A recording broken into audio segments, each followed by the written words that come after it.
Hello commandos, welcome to Biomentor classes online. आपका स्वागत है रिकैप सीरीज में। आज हम रिकैप सीरीज में करने जा रहे हैं लेक्चर करंट इलेक्ट्रिसिटी का 5वां लेक्चर। उम्मीद है कि अब तक जो 4 लेक्चर्स हमने किए हैं उन्हें आपने पूरा देखा होगा और आपका रिवीजन को एक मजबूती मिली होगी। तो शुरू करने जा रहे हैं lecture 5 current electricity recap series में। तो चलिए शुरू करते हैं, देरी नहीं करते। तो ये रहा हमारा पहला सवाल, आप इसे नोट कर लें।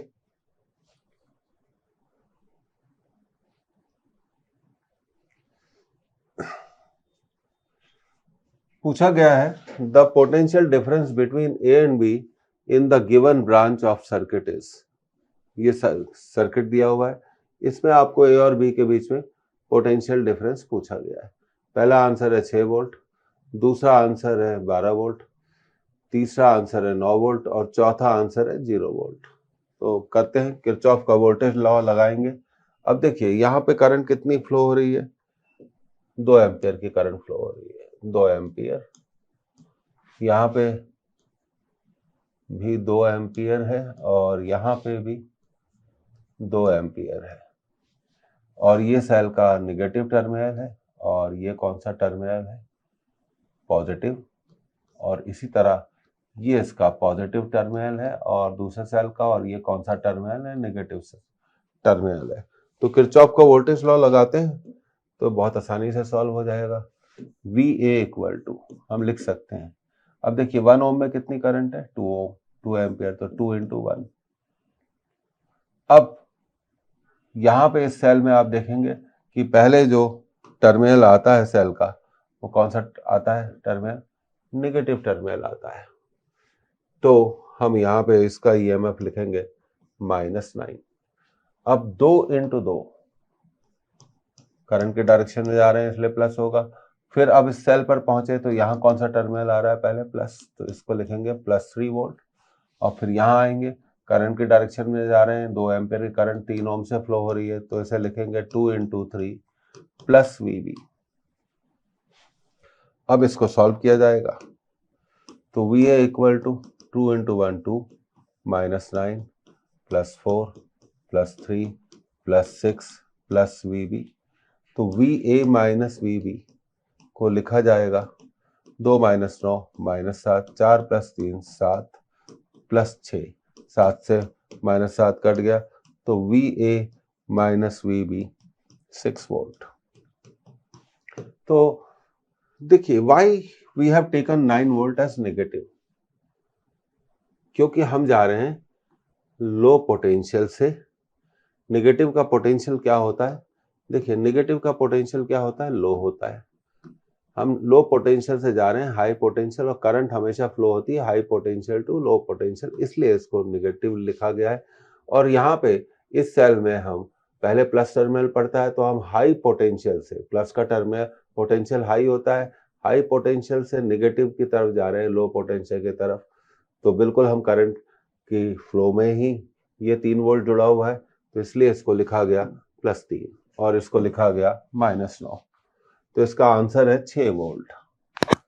तो ये रहा इसका आंसर। तो हमेशा ध्यान रखिए कि जब आप सेल को क्रॉस करते हैं और पहले अगर नेगेटिव टर्मिनल आ जाए, करंट के डायरेक्शन में क्रॉस कर रहे हैं सेल को, पहले नेगेटिव टर्मिनल आ जाए और बाद में पॉजिटिव टर्मिनल आ जाए, तो ऐसे केस में सेल के ईएमएफ को क्या लेना चाहिए, नेगेटिव लेना चाहिए। अब अगले सवाल की तरफ बढ़ते हैं। ये रहा हमारा अगला सवाल, तो इसको आप नोट कर लें। तो बेसिक सवालों पर आधारित है ये। हाँ, तो आपने ये पढ़ लिया। अब हमें पूछा गया है the value of E of the given circuit is. 4 answer है, 10 वोल्ट, 12 वोल्ट, 14 वोल्ट, 18 वोल्ट। तो ये फिगर आपको दिया हुआ है सर्किट का। चलिए अगली स्लाइड में चल के इसको सॉल्व करते हैं। तो देखिए सबसे पहली बात यह है कि इस सर्किट में जो करंट फ्लो हो रही है वो क्लॉकवाइज फ्लो हो रही है। इसका मतलब यह है कि नेट ईएमएफ क्लॉकवाइज डायरेक्शन में एक्ट कर रहा है, नेट ईएमएफ क्लॉकवाइज डायरेक्शन में लग रहा है। अब सेल के टर्मिनल्स के बारे में बात कर लेते हैं। तो देखिए ये माइनस है और ये प्लस है, और ये प्लस है, ये माइनस है, ये माइनस है, ये प्लस है। तो 1 एम्पियर करंट ये रिलीज कर रहा है और यहां पर करंट इसके प्लस टर्मिनल में एंटर कर रही है और यहाँ भी करंट कितनी है, 1 एम्पियर है। तो सबसे पहले हमें क्या करना पड़ेगा, हमें ये देखना पड़ेगा कि क्लॉकवाइज वोल्टेज कौन से है। क्लॉकवाइज वोल्टेज, तो एक चार्ट बना लेते हैं और एक लिख लेते हैं एंटी क्लॉकवाइज वोल्टेज। वोल्टेज मतलब ईएमएफ। अब आप देखिए, हम जानते हैं कि एक सेल जब भी करंट छोड़ता है, रिलीज करता है, तो वो उसके प्लस टर्मिनल से शुरू होती है। तो अगर वो सेल जिसका ईएमएफ ई है तो करंट उसके प्लस से स्टार्ट होगी, ठीक है। तो ये क्लॉकवाइज हो गया, ई क्या हो गया, क्लॉकवाइज हो गया। अब 10 के बारे में बात करते हैं। अगर मान लीजिए सर्किट में सिर्फ 10 वोल्ट का ही सेल होता तो करंट कहां से देता, अपने प्लस टर्मिनल से रिलीज करता, तो ऐसे रिलीज करता, देखिए।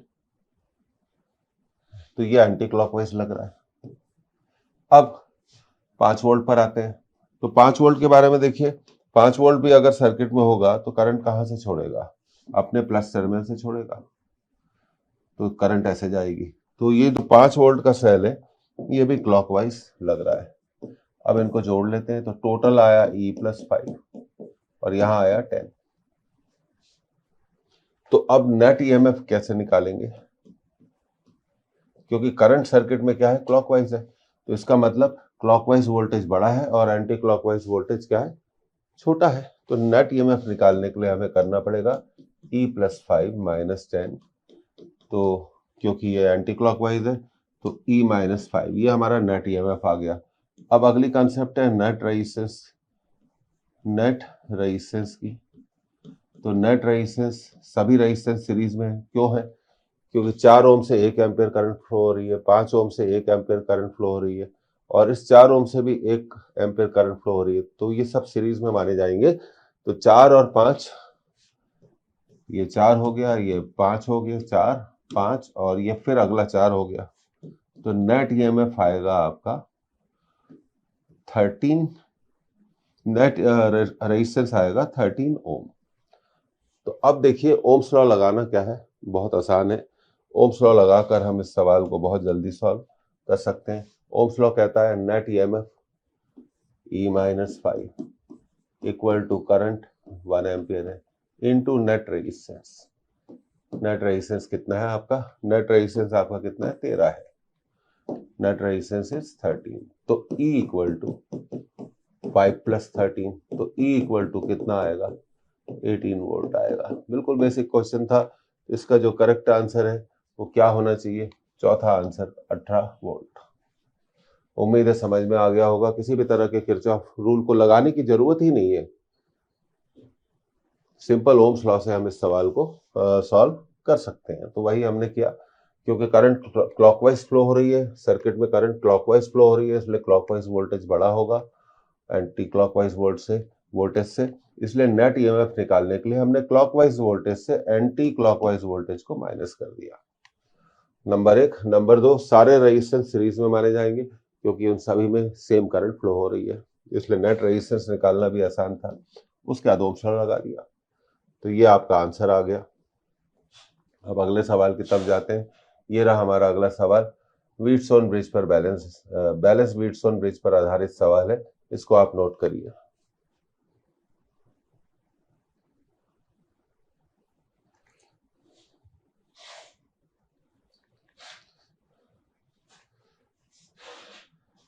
In the circuit shown in the figure, the value of resistance X, ये आपका X रेजिस्टेंस दिखाया गया है, when potential difference between the points B and D is 0। अगर B और D के बीच में पोटेंशियल डिफरेंस 0 है तो इसका मतलब तो बहुत क्लियर हो गया, ये एक बैलेंस व्हीटस्टोन ब्रिज है। और बैलेंस व्हीटस्टोन ब्रिज की कंडीशन हम अच्छे से जानते हैं, हम लगा देंगे। तो देखिए ये आपका बैलेंस व्हीटस्टोन ब्रिज हो गया। अब इसकी कंडीशन पर हम काम करते हैं। तो ये रेजिस्टेंस है आपका 21 ओम, दिस इज 21, और ये रेजिस्टेंस है आपका 8 और x पैरेलल में है, तो ये हो जाएगा 8x, ध्यान दीजिएगा, R1 R2 upon R1 + R2, 8 × x upon 8 + x और इसके साथ ये 3 ओम का सीरीज में है, इसलिए यहाँ पे total resistance 8x upon 8 plus x plus 3 आएगा। और नीचे देखिए 18 ओम और ये है 6 ओम। तो व्हीटस्टोन ब्रिज की बैलेंस कंडीशन लगा दीजिए 21/18। ऐसे भी कर सकते हैं 8x upon 8 plus x plus 3 upon 6। अब 3 से कैंसिल कर दीजिए 7 6, ये आ जाएगा 7/6 equal to 8x upon 8 plus x plus 3 divided by 6। तो 6 से 6 भी कैंसिल हो गया। तो अब आपका बचा क्या, you are left with 7 equal to 8x upon 8 plus x plus 3।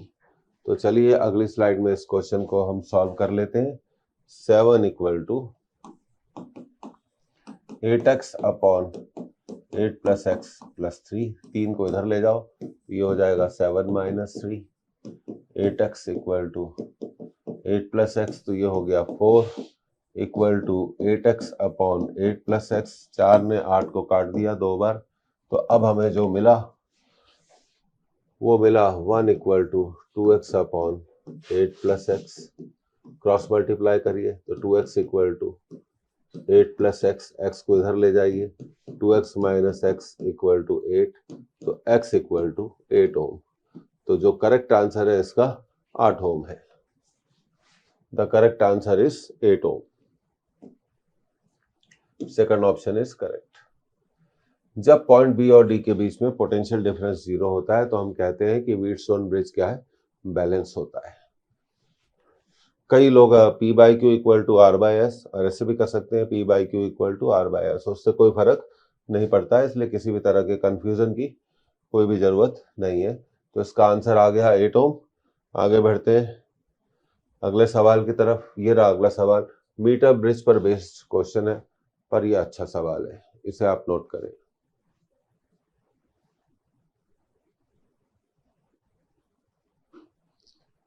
अब इस सवाल को पढ़ते हैं। When an unknown resistance and a resistance of 4 ohm are connected in the left and right gaps of a meter bridge, left gap में unknown resistance है और right gap में क्या जुड़ा हुआ है, 4 ohm. The balance point is obtained at 50 centimetre. तो balance point कब कहाँ मिलता है, 50 सेंटीमीटर पे मिलता है। The shift in the balance point if a 4 ohm resistance is now connected in parallel to the resistance in the right gap। अगर right gap में हम जो रेजिस्टेंस है उसके साथ पैरेलल में एक 4 ओम का रेजिस्टेंस जोड़ दे तो हमारा जो बैलेंस पॉइंट है, नल पॉइंट है, वो कितना शिफ्ट होगा, ये सवाल है। तो सबसे पहले लेफ्ट गैप का रेजिस्टेंस हम सपोज कर लेते हैं, resistance of left gap, resistance of left gap मान लेते हैं कितना है, R। और रेजिस्टेंस ऑफ राइट गैप दिया हुआ है, रेजिस्टेंस ऑफ राइट गैप वो हमें दिया हुआ है 4। और ये भी दिया हुआ है कि हमारा जो बैलेंस पॉइंट है, बैलेंस पॉइंट वो 50 सेंटीमीटर है। मतलब L की वैल्यू कितनी दी गई है, 50 सेंटीमीटर। अब हम अपने व्हीटस्टोन ब्रिज की थ्योरी लगा देंगे। R1 upon R2 equal to L upon 100 minus L, और L आपको 50 दिया गया है। तो अगली स्लाइड में चल के सॉल्व करते हैं। तो R/4 equal to 50 upon 100 minus 50, तो R/4 इक्वल टू 50/50 कैंसिल हो जाएगा।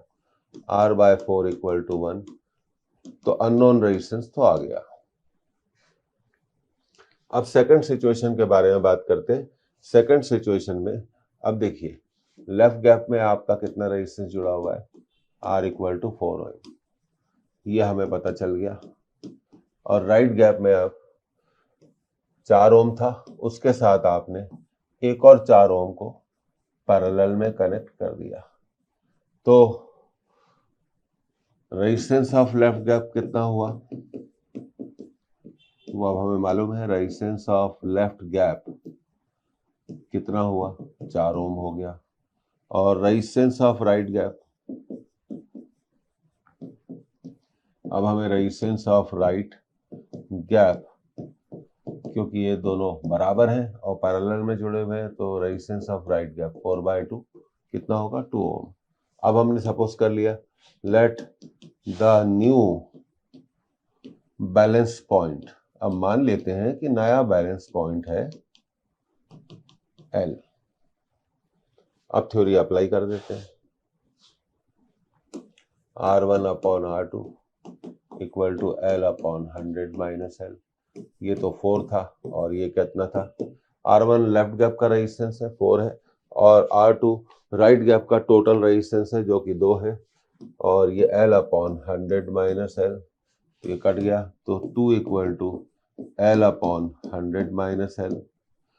तो क्रॉस मल्टीप्लाई करिए, L equal to 2 into 100 - L, L equal to 200 - 2L, 3L equal to 200। तो अब हमारे को नया बैलेंस पॉइंट मिला, नया बैलेंस पॉइंट मिला 200/3। तो इसको हम सॉल्व करेंगे तो 66.66 सेंटीमीटर होगा। तो प्रीवियस बैलेंस पॉइंट कितना था, प्रीवियस मतलब पहले, प्रीवियस बैलेंस पॉइंट था, क्वेश्चन में ही दिया हुआ है, प्रीवियस बैलेंस पॉइंट था 50 सेंटीमीटर। न्यू बैलेंस पॉइंट है, न्यू बैलेंस पॉइंट है 66.66 सेंटीमीटर। तो shift in the balance point कैसे निकालेंगे, shift in the balance point निकालने के लिए नए बैलेंस पॉइंट में से पुराने बैलेंस पॉइंट को माइनस कर दो, तो शिफ्ट आ गई 16.66 सेंटीमीटर। तो ये इसका आंसर है 16.66 सेंटीमीटर। देखते हैं कौन सा आंसर है।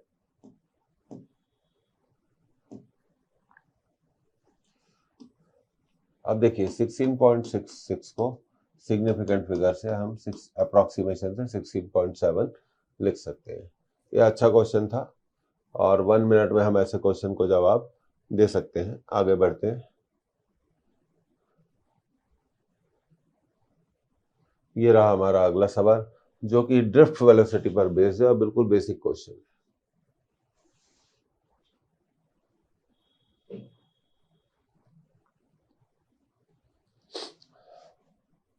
अब सवाल पढ़ते हैं।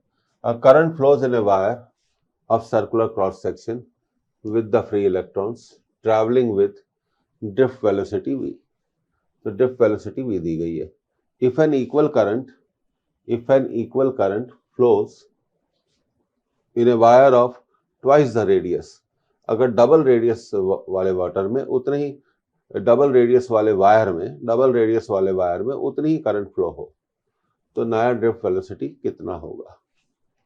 4 आंसर दिए गए। अब देखिए ड्रिफ्ट वेलोसिटी का फॉर्मूला होता है, मान लीजिए I-N-E-A ड्रिफ्ट। अब मान लें कि पहले क्रॉस सेक्शन रेडियस कितनी थी, r थी, और ड्रिफ्ट वेलोसिटी हमें दी गई है v। कितनी दी गई है, v दी गई है। ये देखिए कितनी दी गई है, v दी गई है।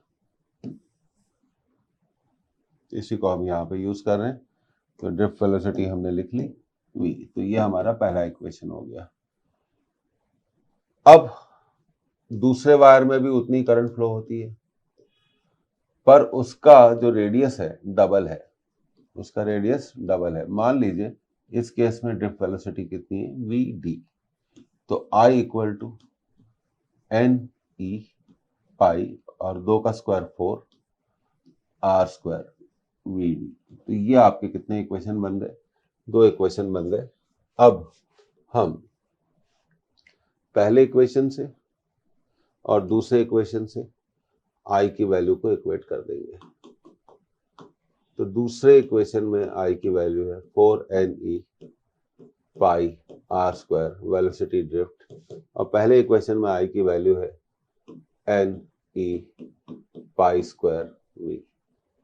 तो देखिए ये आपका कैंसिल हो गया, तो 4 into velocity drift equal to V, तो नई ड्रिफ्ट वेलोसिटी होगी v बाय 4।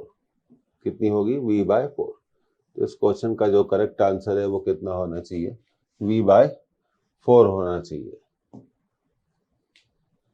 तो ये देखिए तीसरा आंसर क्या है? सही आंसर है।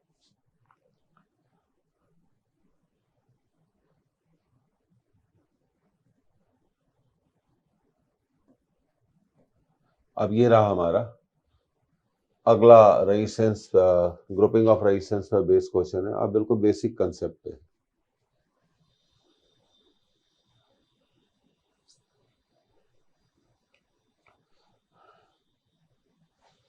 There are 5 equal resistors, 5 equal resistance है।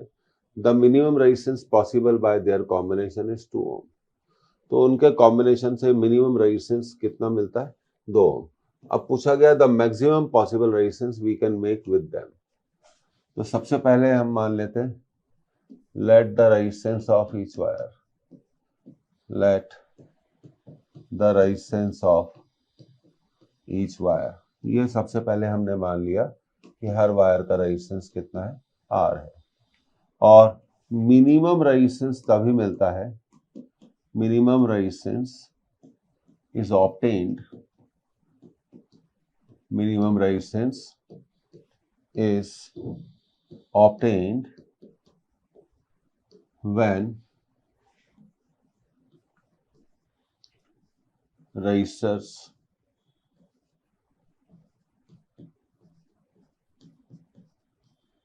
are connected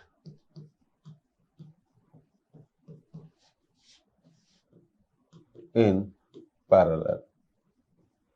ये बात आपको हमेशा मालूम होनी चाहिए कि मिनिमम रेजिस्टेंस के लिए वायर्स को पैरेलल में जोड़ते हैं। तो देखिए हमने जोड़ दिया, आर 5 हैं, 1 2 3 4 और ये 5वां।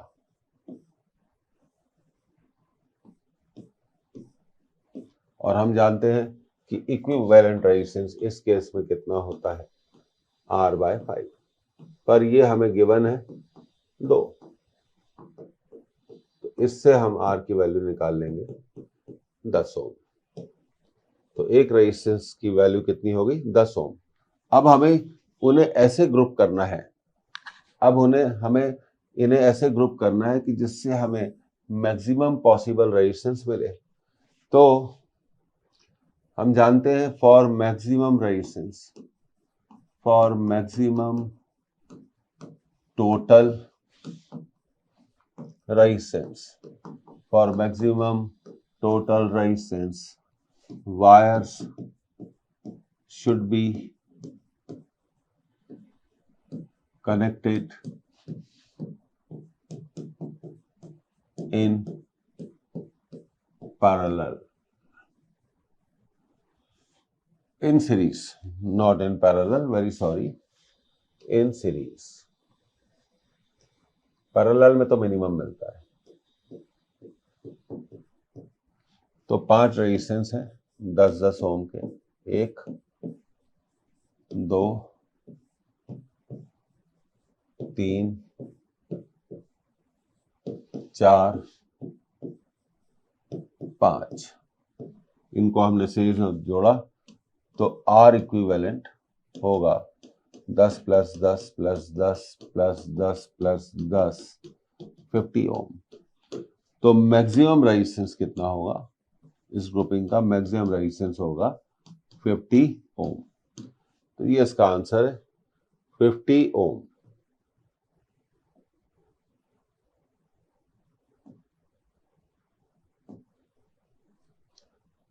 Second option is the right option. बिल्कुल बेसिक पर आधारित सवाल था, और आप जानते हैं आजकल पेपर बहुत सिंपल आने लगा है, तो हमने ऐसे क्वेश्चंस को भी इंक्लूड किया है। और ये रहा आपका अगला सवाल, इसे आप नोट करें।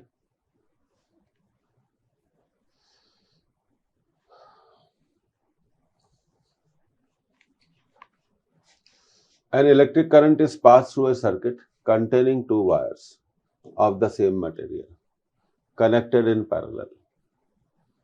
If the length and radii of the wires are in the ratio 4:3 and 2:3, the ratio of the current passing through the wires will be. तो सबसे पहले हम जानते हैं कि किसी भी वायर का रेजिस्टेंस होता है रो एल अपॉन, हम इसको लिख सकते हैं पाई आर स्क्वायर,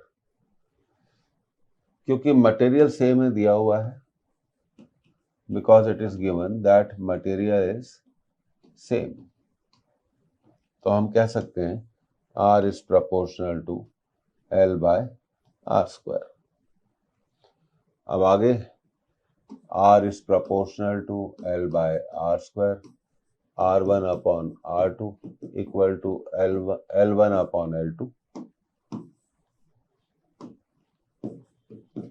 और R नीचे है इसलिए R2 square upon R1 square.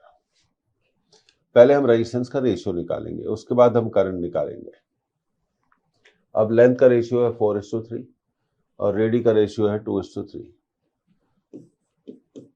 ये दिया हुआ है 4:3 और रेडी का रेशियो दिया हुआ है 2:3। तो यहां से हमें R1 अपॉन R2 की वैल्यू मिल जाएगी L1 बाय L2 4/3। हमें दिया R1 बाय R2 पर यहाँ पर है R2 बाय R1, तो ये हो जाएगा 3/2 का स्क्वायर। तो जब हम इसको सॉल्व करेंगे 4/3 into 9/4, तो R1 is to R2 will have what ratio? 3:1। तो अब हमने कैलकुलेट कर लिया कि इन वायर्स के रेजिस्टेंस का जो रेशियो होगा, वो कितना होगा? 3:1। अब इन वायर्स को हमने जोड़ा है पैरेलल में, एक R1 और एक R2। मान लीजिए कि टोटल करंट कितनी है? I, इसमें करंट जाती है I1 और इसमें करंट जाती है I2। हमें I1 अपॉन I2 को निकालना है, क्योंकि पैरेलल में पोटेंशियल डिफरेंस सेम होता है। जितना पोटेंशियल डिफरेंस R1 पर होगा उतना ही पोटेंशियल डिफरेंस R2 पे भी होगा, तो मतलब पोटेंशियल डिफरेंस इज कांस्टेंट। जब हम कहते हैं कि पोटेंशियल डिफरेंस कांस्टेंट है, तो पोटेंशियल डिफरेंस को लिख सकते हैं हम IR is constant, so I is inversely proportional to R।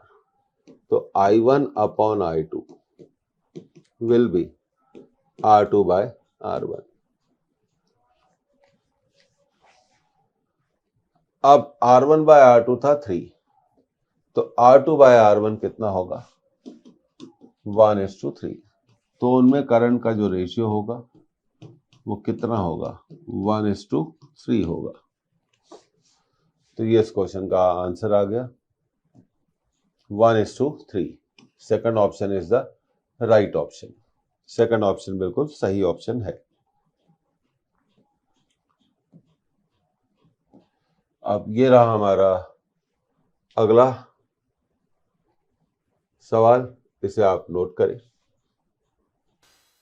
Okay, आपने नोट कर लिया होगा। अब इसको पढ़ते हैं। You are given several identical resistance each of value 100 ohm. तो थोड़ा यहाँ एक आपको करेक्शन करना चाहिए, 10 ओम। हर रेजिस्टेंस की वैल्यू कितनी है? 10 ohm. And each capable of carrying 1 ampere current, और उससे 1 एम्पियर करंट फ्लो हो सकती है। It is required to make a suitable combination of these. हमें एक ऐसा कॉम्बिनेशन तैयार करना है रेजिस्टेंस का जिससे कि हमें टोटल रेजिस्टेंस कितना मिल जाए? 5 ओम, और टोटल करंट कितनी मिल जाए? 4 ohm. The minimum number of resistor required for this job. तो देखिए, सबसे पहले हम ब्रांचेस के बारे में बात करते हैं। हमें एक ऐसा कॉम्बिनेशन चाहिए जिसमें 4 एम्पियर करंट पास होती है। तो हमें कितनी ब्रांचेस लगेंगी?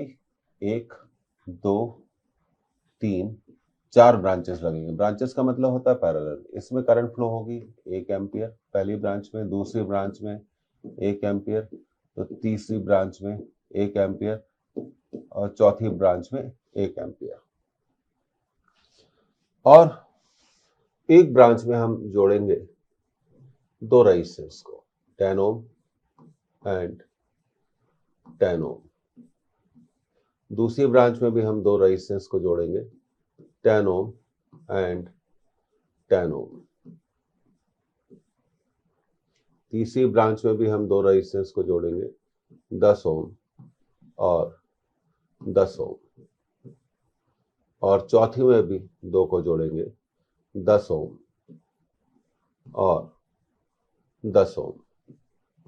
तो अब देखिए कितनी रोज हो गई, 4, 1 2 3 4 रेजिस्टेंस। अब देखिए अगर हम इसको फर्दर सॉल्व करेंगे, 10 और 10 किस में है, 10 और 10 किस में है, सीरीज में है, तो ये आ जाएगा 20 ओम।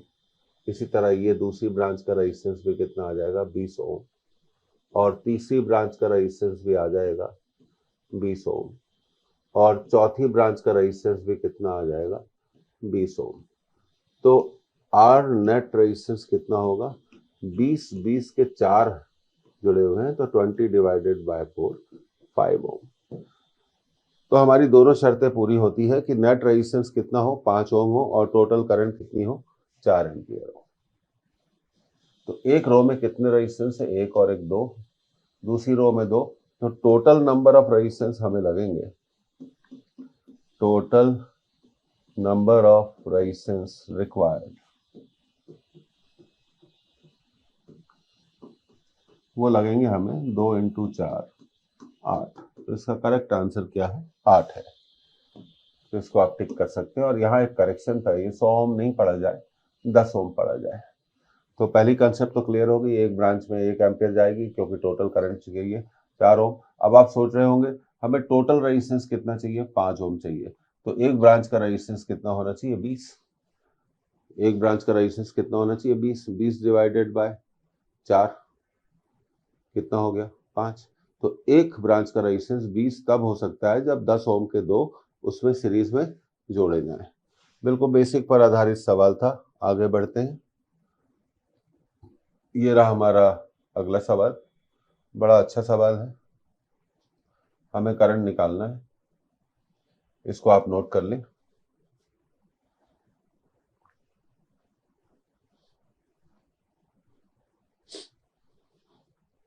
अब हमसे पूछा गया है कि इस सर्किट में करंट बताइए। तो सबसे पहले थोड़ी सर्किट की स्टडी कर लेते हैं। देखिए 6 ओम 6 ओम 6 ओम 6 6 6। अब देखिए 6 एंड 6, 6 अपॉन 6 1, 6 अपॉन 6 1, 6 अपॉन 6 1। तो ये पहले 1 2 3 4 5 मिलकर बनाते हैं एक व्हीटस्टोन ब्रिज जो कि बैलेंस है। उसी तरह आखिरी के 5, 1 2 3 4 और 5 ये भी व्हीटस्टोन ब्रिज बनाते हैं। तो व्हीटस्टोन ब्रिज हमारा बैलेंस है। तो हम डायगोनल को यहां पर हटा सकते हैं। तो सिचुएशन ऐसी बनेगी। अब हमारे पास बचेंगे 6 ओम के 3 रेजिस्टेंस अपर ब्रांच में। ब्रिज के बैलेंस होने के कारण ये डायगोनल्स हैं जो आपके, इनको हम हटा देंगे। अब दूसरी ब्रांच में भी कितने रेजिस्टेंस हैं, 6 ओम 6 ओम और 6 ओम के 3 रेजिस्टेंस मिले हमें। और अब ये जुड़ा हुआ है 10 वोल्ट की बैटरी से जिसका इंटरनल रेजिस्टेंस है 1 ओम।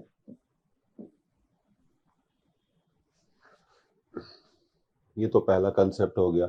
उसके बाद आप देखिए अपर ब्रांच, ऊपर वाली ब्रांच में देखिए 6 ओम के कितने रेजिस्टेंस जुड़े हुए हैं, 3 रेजिस्टेंस जुड़े हुए हैं। ये तीनों सीरीज में है, तो 6 और 6 12, 12 और 6 18। उसी तरह इसका भी रेजिस्टेंस कितना आ जाएगा, 6 प्लस 6 12, 12 प्लस 6 18। तो अगला डायग्राम हमारा ऐसा बनेगा, 18 ओम 18 ओम और ये रही हमारी बैटरी 10 वोल्ट की, जिसका इंटरनल रेजिस्टेंस कितना है, 1 ओम। अब अगली बात करते हैं, 18 और 18 दोनों पैरेलल में हो गए, इसलिए नेट रेजिस्टेंस होगा 18/2, 9 ओम। तो ये अगला डायग्राम हमारा बनेगा 9 ओम, 10 वोल्ट की बैटरी, और इसका इंटरनल रेजिस्टेंस 1 ओम। बस, तो टोटल रेजिस्टेंस हो गया हमारा। अब करंट निकाल सकते हैं, आई। तो टोटल रेजिस्टेंस की बात कर रहे हैं हम। टोटल रेजिस्टेंस हमारा होगा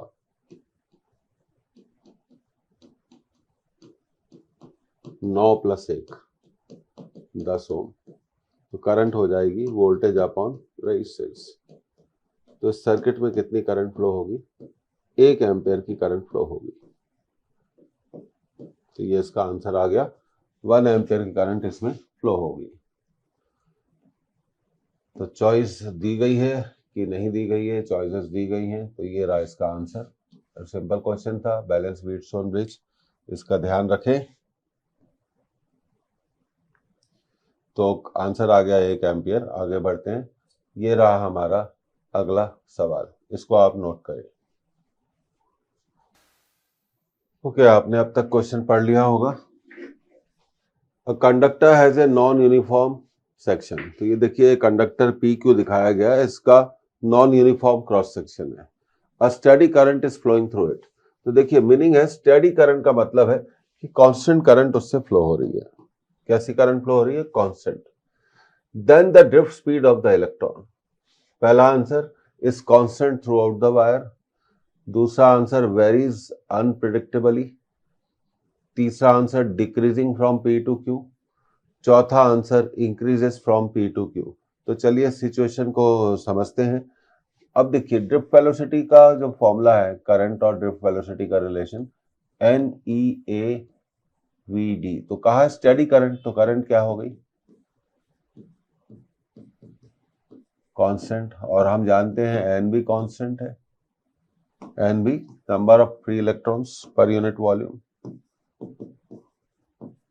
और इलेक्ट्रॉनिक चार्ज भी कांस्टेंट हो गया। तो हम कह सकते हैं कि area into drift velocity is constant. तो drift velocity is inversely proportional to area. तो जहां एरिया ज्यादा है वहां ड्रिफ्ट वेलोसिटी कम होगी, जहां एरिया कम है वहां ड्रिफ्ट वेलोसिटी ज्यादा होगी।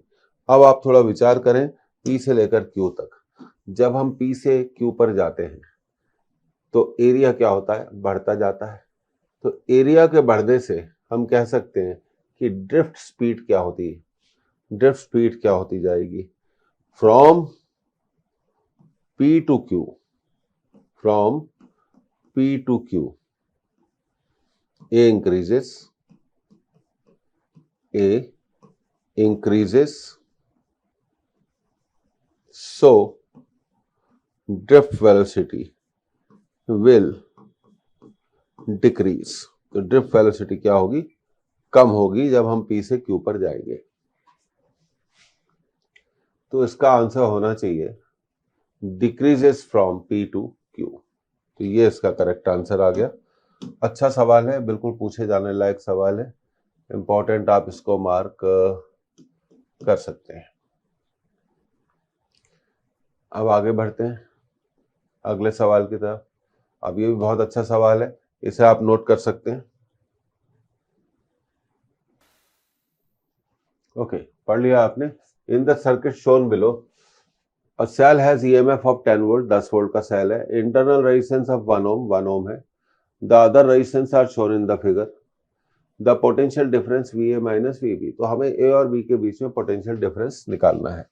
तो सबसे पहले हमें टोटल करंट निकालनी पड़ेगी। क्या निकालनी पड़ेगी, टोटल करंट। अच्छा, अब देखिए ये यहाँ पे थोड़ा छुप रहा है, तो ये कितने ओम का रेजिस्टेंस है, 1 ओम का रेजिस्टेंस है। तो सबसे पहले हमें क्या निकालना पड़ेगा, टोटल रेजिस्टेंस निकालना पड़ेगा। तो टोटल रेजिस्टेंस निकालने की प्रोसेस में अब आगे बढ़ते हैं तो देखिए ये 4 और 2 सीरीज में है, इसलिए ये हो जाएगा 6। 2 और 4 सीरीज में है, ये भी हो जाएगा 6, और इनके साथ सीरीज में जुड़ा हुआ है 1। तो पहला सिचुएशन का जो डायग्राम है वो इस तरह से बनेगा, 10 वोल्ट, इंटरनल रेजिस्टेंस 1 ओम, और ये हो जाएगा आपका 6 ओम, और ये हो जाएगा आपका 6 ओम, और ये जुड़ा हुआ है हमारे साथ 1 ओम का रेजिस्टेंस। अब 6 और 6 किस में हो गए? पैरेलल में। तो नेट रेजिस्टेंस ये इसका नेट रेजिस्टेंस होगा 6 और 6 3, और ये जुड़ा हुआ है हमारा 1 ओम, इसको मत भूलिए। अब करंट निकाल लेंगे हम सर्किट में, total EMF upon total resistance 3 plus 1 plus 1 10/5। तो हमें पता चला इस सर्किट में कितनी करंट फ्लो हो रही है? 2 एम्पियर। कितनी करंट फ्लो हो रही है? 2 एम्पियर करंट फ्लो हो रही है। अब देखिए करंट हमने निकाल ली, कितने एम्पियर? 2 एम्पियर। तो बैटरी कितनी करंट दे रही है? 2 एम्पियर करंट दे रही है। अब देखिए इस पॉइंट पर करंट 2 हिस्सों में बटेगी, उसका एक पार्ट ऊपर वाले सर्किट में जाएगा और दूसरा पार्ट नीचे वाले सर्किट में जाएगा। अब ऊपर वाले सर्किट का जो टोटल रेजिस्टेंस है 4 और 2 को जोड़ने पर मिलता है 6, और नीचे वाला का भी रेजिस्टेंस कितना है? 2 और 4 6, इसलिए करंट का इक्वल डिवीजन होगा। यहाँ 1 एम्पियर जाएगी और यहाँ पर भी 1 एम्पियर जाएगी। तो स्टेप नंबर 1 क्लियर हो गई। स्टेप नंबर 1 में टोटल रेजिस्टेंस निकालो और टोटल करंट निकालो। स्टेप नंबर 2 में उस करंट को डिवाइड करो। अब हमें निकालना है ए और बी के बीच में पोटेंशियल डिफरेंस। ए और बी के बीच में पोटेंशियल डिफरेंस। तो वापस मेन फिगर की तरफ जाते हैं। अब हमें मालूम है कि इसमें कितनी करंट फ्लो हो रही है? 1 एम्पियर। इसमें कितनी करंट फ्लो हो रही है? 1 एम्पियर। अब क्या करते हैं, इस पॉइंट को मान लेते हैं। ध्यान दीजिए ये जो पॉइंट है इसको आप मान लेते हैं x, और सबसे पहले हम क्या करेंगे? Vx माइनस Va निकालेंगे। Vx minus Va, current into resistance. x और a के बीच में पोटेंशियल डिफरेंस निकालने जा रहे हैं। x और a के बीच में कितनी करंट फ्लो हो रही है? 1 एम्पियर की करंट फ्लो हो रही है, और रेजिस्टेंस कितना है? 4। तो 1 इंटू 4, ये 4 आ गया। इसी तरह हम निकालेंगे Vx माइनस Vb, x और b के बीच में पोटेंशियल डिफरेंस। x और b के बीच में देखिए करंट कितनी है? 1 एम्पियर, और रेजिस्टेंस कितना है? 2 ओम। तो IR 2 इंटू 1, तो ये हो गया 2 वोल्ट। इस तरह आपने कितने इक्वेशन बना लिए? 2 इक्वेशन बना लिए। अब क्या करें? पहले इक्वेशन से दूसरे इक्वेशन को आप माइनस कर दीजिए। तो ये प्लस है और ये माइनस है। माइनस करते वक्त साइन बदलते हैं, मालूम है आपको। ये प्लस है तो ये माइनस है, कट जाएगा। तो ये मिलेगा हमें minus VA plus VB। 4 minus 2 हो जाएगा। अब इस पूरे इक्वेशन को -1 से मल्टीप्लाई कर दीजिए। तो जैसे ही इस इक्वेशन को -1 से मल्टीप्लाई करेंगे तो ये प्लस VA हो जाएगा और ये हो जाएगा माइनस VB इक्वल टू -2। तो इसका जो आंसर है -2 वोल्ट है। This is a very good question and important question. तो ए और बी के बीच में पोटेंशियल डिफरेंस कितना होगा? -2 वोल्ट। तो स्टेप क्लियर है। टोटल रेजिस्टेंस निकालो, टोटल करंट निकालो। स्टेप 2 पे करंट को डिवाइड करो। स्टेप नंबर 3 में इस पॉइंट को क्या मान लो? x। Vx माइनस Va निकालो, Vx माइनस Vb निकालो, उसके बाद माइनस कर दो, तो आपका आंसर आ जाएगा। अब Va माइनस Vb निगेटिव आया, तो हम कह सकते हैं कि A का पोटेंशियल B के पोटेंशियल से कम है, ऐसा भी पूछा जा सकता है। अब अगले सवाल की तरफ हम जा रहे हैं, आप इसको नोट कर लीजिए।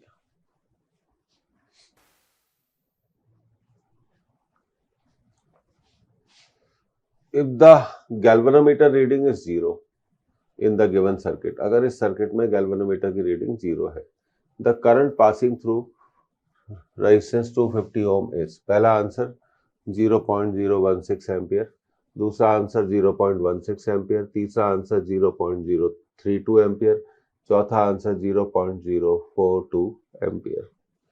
गैल्वेनोमीटर से करंट 0 है, तो हम गैल्वेनोमीटर को हटा सकते हैं। समझिए पहली कंसेप्ट, अगर गैल्वेनोमीटर से करंट 0 है तो हम गैल्वेनोमीटर को हटा सकते हैं। तो चलिए हटा देते हैं, तो हमारा सर्किट कुछ इस तरह से बनेगा। देखिए ये 12 वोल्ट 500 ओम, और ये हो गया हमारा 250 ओम। गैल्वेनोमीटर हट गया, तो ये सर्किट कुछ इस तरह से हो जाएगा। तो अब ये ओपन सर्किट हो गया। तो इसका ट्रिक यही है। तो ये कैसा सर्किट हो गया? ओपन सर्किट हो गया। अब हमें 250 ओम में करंट निकालनी है। देखिए सीधा सीधा सवाल है। मान लीजिए करंट कितनी है? आई। ओम्स लॉ लगा दीजिए, V equal to I R. 12 equal to current है आई, 250 और 500 सीरीज में है, इसलिए जुड़ जाएंगे। तो करंट की वैल्यू आ जाएगी 12/750।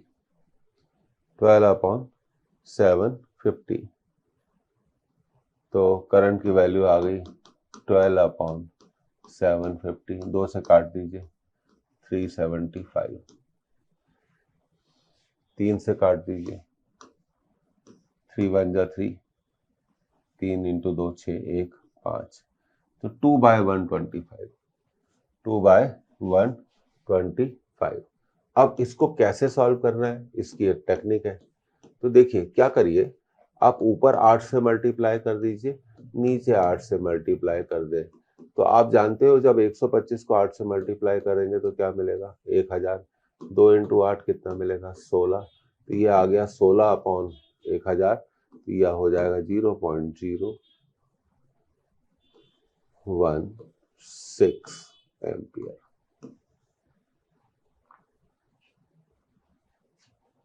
तो कितनी आसानी से हमने इस कैलकुलेशन को करा। अब आंसर की तरफ जाते हैं। The first answer is the right answer. भाई गैल्वेनोमीटर में करंट 0 है तो गैल्वेनोमीटर को हटा सकते हैं, शॉर्ट सर्किट कर सकते हैं। गैल्वेनोमीटर हट गया तो ये जो 4 वोल्ट का सेल है ये करंट में कंट्रीब्यूट नहीं करेगा, मतलब योगदान नहीं करेगा। कितना बढ़िया सवाल था। और डिवीजन टेक्निक भी आप सीख लीजिए कैसे करी जाती है। अब अगले सवाल की तरफ बढ़ते हैं। तो ये देखिए, ये सवाल हमने पिछले लेक्चर्स में भी लिया था पर वैल्यू बहुत अलग थी। आप इसको नोट कर लिया।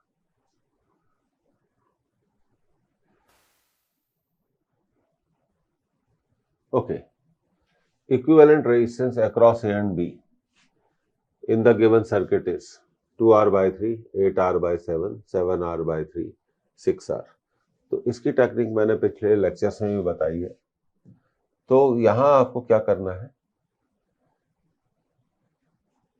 यहां पे आप देखिए ये देखिए ये R जुड़ा हुआ है पॉइंट O से, ये भी R जुड़ा हुआ है, तो हम इसको हटा देंगे। तो देखिए कैसे हटाते हैं।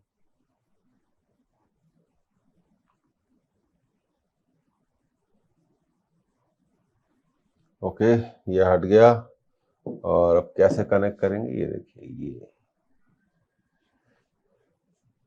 अब ये एक इजी क्वेश्चन में क्या हो गया, कन्वर्ट हो गया। अब हम इस क्वेश्चन को सॉल्व कर सकते हैं। और देखिए R एंड R, इस R को और इस R को देखिए ये सीरीज में है, तो कितने हो जाएंगे? 2R। तो क्वेश्चन कुछ इस तरह से बन जाएगा, R और ये हो गया हमारा 2R, और ये है हमारा R, और नीचे बच जाएगा R एंड R। अब ये R और R किस में है? सीरीज में है, और R और 2R किस में है? पैरेलल में है। तो पैरेलल में नेट रेजिस्टेंस होता है R1 R2, R into 2R निकाल लेते हैं, R प्लस 2R, तो ये हो गया 2R स्क्वायर अपॉन 3R, तो ये हो गया 2R बाय 3। कितना हो गया? 2R by 3।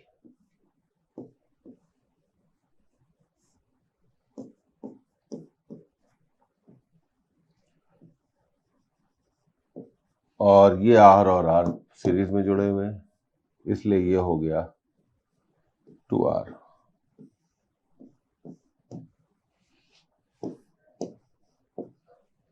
अब देखिए ऊपर वाले तीनों रेजिस्टेंस सीरीज में है, तो ये जुड़ जाएंगे, तो जोड़ लेते हैं, जोड़ते हैं। R plus 2R by 3 plus R, LCM ले लीजिए, 3R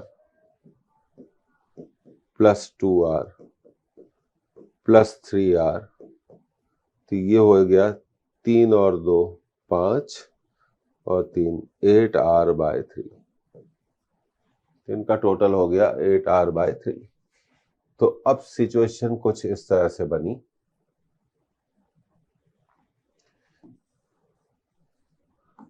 R बाय 3 और नीचे है 2R।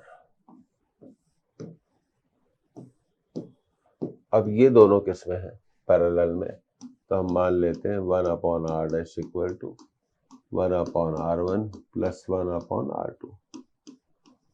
ये वाला रेजिस्टेंस है 8R बाय 3, 8R बाय 3, और ये रेजिस्टेंस है 2R, तो 1 अपॉन R डैश हो जाएगा 3 upon 8R plus 1 upon 2R।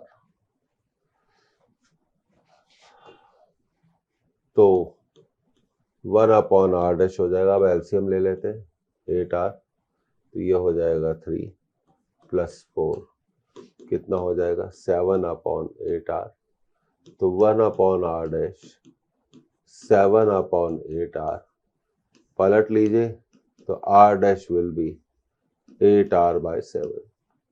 तो इस क्वेश्चन का जो आंसर है वो होना चाहिए कितना? 8R by 7।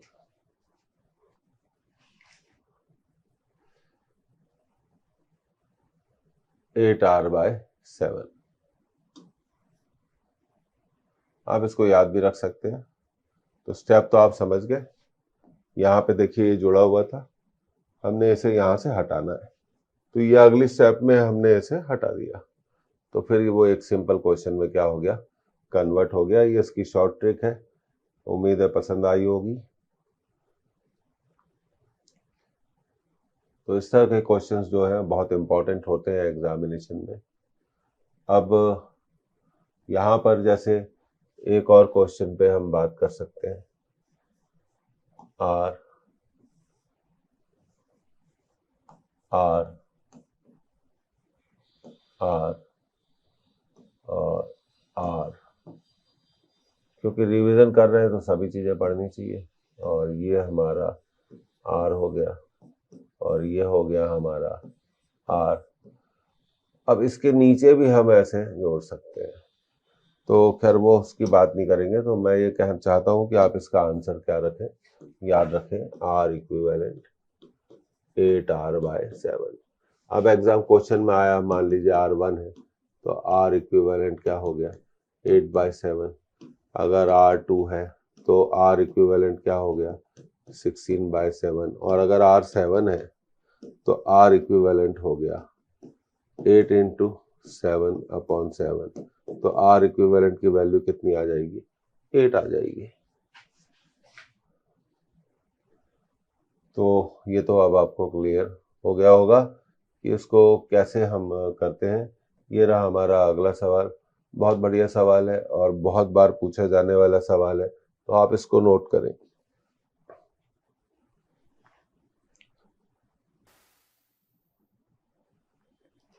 Okay, 3 resistance of equal values are arranged in 4 different configuration. ये पहला है, ये दूसरा, ये तीसरा और ये चौथा। As shown below, power dissipation in the increasing order. तो हमें पावर डिसिपेशन बताना है कि किसमें पावर सबसे कम होगी। इंक्रीजिंग ऑर्डर का मतलब है सबसे कम पावर, फिर उससे ज्यादा, फिर उससे ज्यादा, फिर सबसे ज्यादा। तो यहाँ पर एक देखने वाली जो बात है वो बहुत इंपॉर्टेंट है। यहाँ करंट कितनी दी गई है सर्किट के लिए, आई, तो यहाँ पे भी करंट कितनी है, आई। तो हम जानते हैं अगर हमें पावर निकालना है तो हम उसको यूज कर सकते हैं I square into R equivalent, R equivalent. तो सभी कॉन्फ़िगरेशन का ये पहला है, ये दूसरा, और ये तीसरा, और ये चौथा। तो बारी बारी से सभी का हम इक्विवेलेंट रेजिस्टेंस निकालेंगे। अब देखिए पहले का इक्विवेलेंट रेजिस्टेंस हम निकाल सकते हैं, ये आर आर आर तीनों सीरीज में है, तो इसको लिखना तो बहुत आसान है। Power equal to I square into 3R। तो पहली पावर आ गई P1 3I स्क्वायर R। अब दूसरा हम देखते हैं दूसरे कॉन्फ़िगरेशन को। तो R और R दोनों सीरीज में है, उनके साथ पैरेलल है R, उनके साथ है पैरेलल R। तो R और R कितने हो गए सीरीज में होने के कारण, 2R।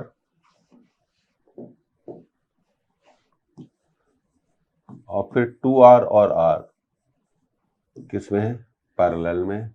तो इक्विवेलेंट रेजिस्टेंस हो जाएगा 2R into R upon 2R plus R। तो ये हो जाएगा 2R/3। तो सेकंड पावर आ जाएगी आई स्क्वायर इंटू 2R/3। तो P2 will be 2/3 I square R।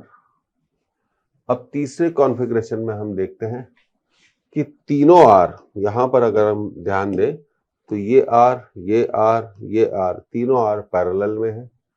तो इक्विवेलेंट रेजिस्टेंस हो जाएगा P3 will B I square R/3। तो ये हो गया 1/3 आई स्क्वायर R। अब बचा हमारा चौथा कॉन्फ़िगरेशन। चौथे कॉन्फ़िगरेशन में अगर आप ध्यान दें, ये R और R पैरेलल में है, तो कितना हो जाएगा R/2। इसको हम चौथे कॉन्फ़िगरेशन को अगले पेज पे ले जाते हैं।